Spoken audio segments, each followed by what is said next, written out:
It's been said that variety is the spice of life, but to me, spice is the variety of the diet. Seasonings define a cuisine. Chinese food usually means ginger and garlic. Mexican food is spicy with chili and cumin. Italian food relies on herbs like basil and rosemary. But what herbs and spices define traditional American food? Sadly, typical American fare is flavored simply with salt, pepper, and sugar. Just look in your grandmother's recipe box and you'd probably be hard-pressed to find many highly seasoned foods. And that's too bad, because seasonings do more than just make foods taste good. Herbs and spices are natural plant products, and so, just like fruits, vegetables, and whole grains, they offer a host of healthy antioxidants and phytonutrients. Calorie-free herbs and spices provide much more flavor than the fat, salt, and sugar that we rely on, so using them instead can help cut calories.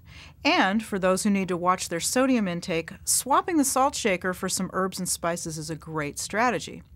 On top of that, tasty foods tend to be more satisfying than bland ones, so you may find that smaller portions of well-seasoned, flavorful foods leave you more satisfied, and that can help keep your weight under control. Many people are baffled when it comes to using herbs and spices at home. Cooking should be a creative endeavor, so why not just experiment?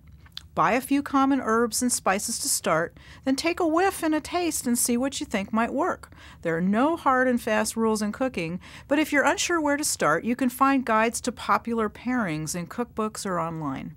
If you're timid, here are a few suggestions to get you started.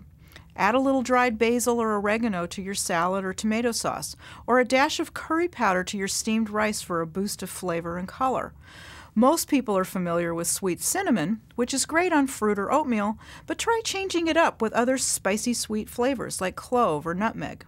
Seasonings work wonders with vegetables too. Try a little ginger on carrots or a hint of mint on fresh peas.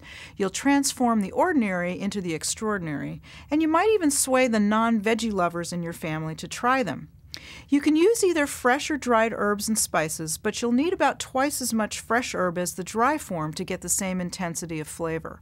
Spices can be added at just about any time during the cooking process, but herbs retain their flavor a bit better if they're added towards the end.